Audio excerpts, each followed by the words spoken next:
जिस फाइट का पूरी इंडिया वेट कर रही थी वो सिर्फ 45 सेकंड में खत्म हो गई। मृदुल साइकिया जो अपने देश के लिए हिस्ट्री रचने लास वेगास गए थे। वीडियो को एंड तक देखना क्योंकि जो हुआ कंटेंडर सीरीज के ऑक्टागन में वो सिर्फ एक लॉस नहीं, वो एक वार्निंग है पूरी इंडियन एमएमए सीन के लिए कि इंटरनेशनल लेवल का गैप अभी भी कितना बड़ा है। हेलो दोस्तों, आप देख रहे हैं वसी कॉमेंट और आज हम बात करेंगे देना वाइट कंटेंडर सीरीज के उस रिजल्ट की जिसको पूरे इंडिया को इंतजार था।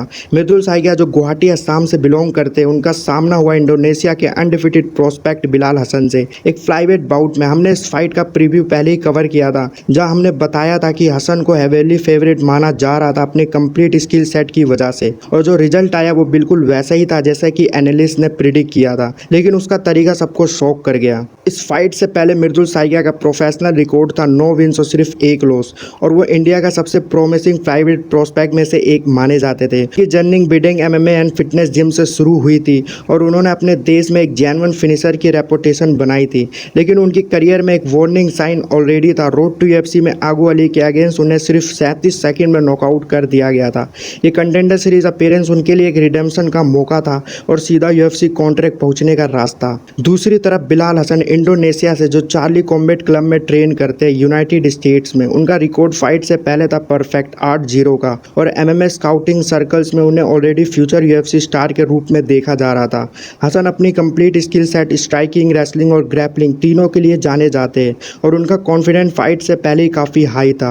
हमने अपने प्रीव्यू वीडियो में भी बताया था कि इस मैचअप का लेवल थोड़ा मिसमैच लग रहा था, और कंटेंडर सीरीज का फॉर्मेट ऐसा ही होता है जहां प्रमोटर्स कभी कभी एक फाइटर्स को फोकस करने के लिए ओपोनेंट को चूज करते हैं। अब बात करते हैं उस रात की जो बहुत छोटी निकली। फाइट शुरू होते ही बिलाल हसन ने अपनी स्ट्राइकिंग से सीधा प्रेशर बनाना शुरू किया। हसन अपनी रेंज और कॉम्बिनेशन यूज करते हुए साइकिया को तुरंत बैक फुट पे ले गए।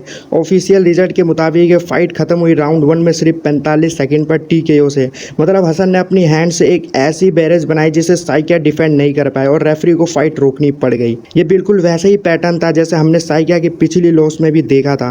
अर्ली राउंड में जल्दी प्रेशर के अगेंस्ट स्ट्रगल करना, ये 2 बार होना एक कॉन्फिडेंस नहीं है, ये एक जेन्युइन टेक्निकल कंसर्न बन जाता है, स्पेशली जब इंटरनेशनल लेवल के स्ट्राइकर के अगेंस्ट उनकी अर्ली राउंड कंपोजर बार बार टेस्ट होती है और फेल हो जाती है। दूसरी तरफ बिलाल हसन के लिए एक परफॉर्मेंस एग्जैक्टली वही था जो उन्हें स्काउटिंग रिपोर्ट प्रोमिस कर रही थी, क्लीन, एफिशिएंट और डोमिनेंट।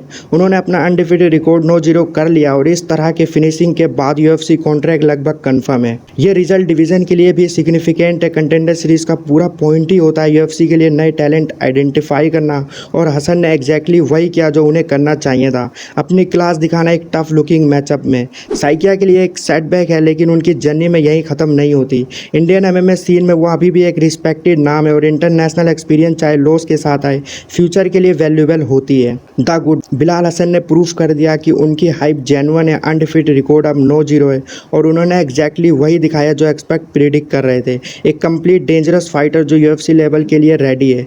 ये इंडोनेशिया के एमएमए सीन के लिए एक और प्राउड मोमेंट है। द बैड इंडिया के लिए एक टफ रियलिटी चेक है। साइकिया की दूसरी consecutive early finish loss international stage पर यह दिखाती है कि अभी भी एक जेन्युइन टेक्निकल और एक्सपीरियंस गैप इंडिया के टॉप फाइटर्स और ग्लोबल लेवल प्रोस्पेक्ट के बीच में। ये बात करना जरूरी है, ना किसी अवॉइड करना, क्योंकि सिर्फ तभी इंडियन एमएमए सीन ग्रो कर पाएगा जब हम ऑनेस्टली अपनी वीकनेस आइडेंटिफाई करेंगे, चाहे वो टफ सुनने में लगे। मेरी ओपिनियन बिलाल हसन का यूएफसी कॉन्ट्रैक्ट अब सिर्फ फॉर्मेलिटी है। दाना वाइट जैसे परफॉर्मेंस देखने के लिए ही कंटेंडर सीरीज बनाता है और हसन ने एग्जैक्टली वही दिया। एक्सपेक्ट करो कि अगले कुछ महीनों में उनका नाम यूएफसी रोस्टर में ऑफिशियली हो जाएगा और वो फ्लाईवेट डिवीजन में तुरंत इम्पैक्ट क्रिएट करने लगेंगे। मृदुल साइकिया के लिए लॉन्ग टर्म कंसिक्वेंसेस की बात करें तो ये उनके करियर का एक लर्निंग मोमेंट होना चाहिए, ना कि एक एंडिंग पॉइंट। 2 बार अर्ली राउंड फिनिशेस खाने के बाद उनकी टीम को जेन्युइनली अपनी फाइट आईक्यू और अर्ली राउंड कंपोजर पे काम करना होगा अगर वो दोबारा इंटरनेशनल स्टेज तक पहुंचना चाहते हैं। इंडिया के एमएमए सीन के लिए रिजल्ट एक रिमाइंडर है कि ग्रोथ एक प्रोसेस है और हर सेटबैक एक फ्यूचर चैंपियन की कहानी का हिस्सा बन सकता है अगर सही लेसन लिया जाए। तो दोस्तों, ये था वो रिजल्ट जिसको पूरे इंडिया का इंतजार था। बिलाल हसन ने अपना अनडिफिटेड रिकॉर्ड मेंटेन करते हुए मृदुल साइकिया को सिर्फ 45 सेकंड में फिनिश कर दिया। अब आप बताओ कमेंट में क्या लगता है, साइकिया इस लॉस से सीखकर वापस आएंगे और स्ट्रॉन्गर बनेंगे, या ये गैप उनके लिए बहुत बड़ा है अभी के लिए। वीडियो पसंद आया तो लाइक जरूर कर देना, चैनल को सब्सक्राइब करो ताकि ऐसी कॉम्बैट स्पोर्ट अपडेट बिल्कुल मिस ना हो। वसी कॉम्बैट को सपोर्ट करते रहिए। मिलते हैं अगले वीडियो में।